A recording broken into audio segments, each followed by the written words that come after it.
আজি আপোনালোকক এই কেকটো কেনেকৈ বনালো তাকে দেখাবলৈ চেষ্টা কৰিছোঁ ভিডিঅ'টোৰ জৰিয়তে। এয়া মই দুটা কেক বেক কৰি লৈছোঁ। তাৰ পিছতে তিনিটা লেয়াৰত কাটি লৈছোঁ দুইটা কেক। প্ৰথমতে তিনিটা লেয়াৰত কাটিব লাগিব আৰু ইয়া ক্ৰীম। প্ৰথমতে মই কেক বনাবলৈ হ'লে কেকটোৰ ওজনত বা জোখত বেছ এখন ল'ব লাগিব, তাত ক্ৰীম অলপ দিব লাগিব। তাৰ পাছতে এয়া প্ৰথমটো লেয়াৰ কেকৰ দিব লাগিব। তাত ধুনীয়াকৈ চুগাৰ চিৰাপ গোটেই লেয়াৰটোতে লগাব লাগিব। চুগাৰ চিৰাপ মানে কি চেনি পানী হয়, চেনি অলপ ঘুলি ল'লে চুগাৰ চিৰাপ হৈ যায়। আৰু এয়া ক্ৰাছ দিছোঁ। আচলতে যি ফ্লেভাৰটো কেক বনোৱা হয় সেইটো ফ্লেভাৰৰ ক্ৰাছটো দিলে খাবলৈ বহুত ভাল হয়। সেইকাৰণে ক্ৰাছটো আপোনালোকৰ দিয়া নিদিয়াটো পূৰা অপশ্যনেল হয় কিন্তু দেই। সম্পূৰ্ণ হ'বলৈ হ'লে প্ৰথমতে কেকৰ লেয়াৰটো দিব লাগিব, তাৰ পাছতে ক্ৰীমৰ লেয়াৰটো দিব লাগিব। এতিয়া মই ক্ৰীমৰ লেয়াৰটো দি লৈছোঁ, ধুনীয়াকৈ কভাৰ কৰিছোঁ কেকৰ লেয়াৰটোৰ। আৰু এনেকৈ গোটেইকেইটা মানে কেকৰ লেয়াৰ দি ল'ম আৰু ধুনীয়াকৈ মানে আপোনালোকে যিমান পাৰে সিমান ধুনীয়াকৈ চাফ চিকুণেৰে বনাব পাৰিব কেকটো। আৰু আপোনালোকৰ যদি কিবা বুজাত অসুবিধা হৈছে মোক জনাব, মই আকৌ আপোনালোকক ধুনীয়াকৈ বুজাবলৈ চেষ্টা কৰিম। মই ইয়াৰ শেষৰ লেয়াৰটো দিছোঁ চাইছেনে, তাৰ ওপৰত আকৌ চুগাৰ চিৰাপ দিছোঁ।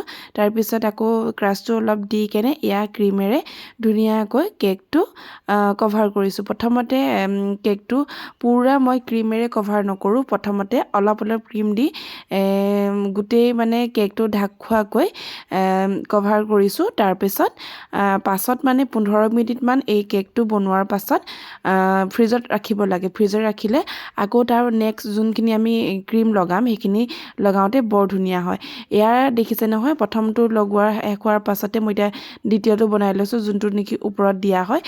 শেষৰখন দিছোঁ কেকৰ লেয়াৰ, দেখিছে নহয়। তাৰ পাছতে ইয়াৰ চুগাৰ চিৰাপ দি কেনে আকৌ মই ক্ৰাছ অলপ দি কেনে কেকটো ফিনিচিং কৰিছোঁ। আৰু অকণ পাছতে মই গোটেইখিনি লেয়াৰ দি ল'লোঁ। ইয়াৰ ব্লু আৰু হোৱাইট কেক আজি মই বনাইছোঁ, যিহেতু তলৰ লেয়াৰটো ব্লু কালাৰ দিব কৈছিলে আৰু প্ৰথম লেয়াৰটোৰ হোৱাইট কালাৰ দিব কৈছিলে। আৰু এয়া দুখন চামুচেৰে এনেকৈ কেকটোৰ ওপৰত লগাই লৈছোঁ। মই কিন্তু তলৰ কেকটো মই লাঠি নিচিনাকৈ পাই মানে কেকৰ দিবলৈ তেনেকুৱা মই ইউজ কৰিছোঁ। আৰু এতিয়া এয়া দেখিছে নহয়, ষ্টাৰ নজলটোৱে কেকৰ ডিজাইনটো মই দিবলৈ চেষ্টা কৰিছোঁ।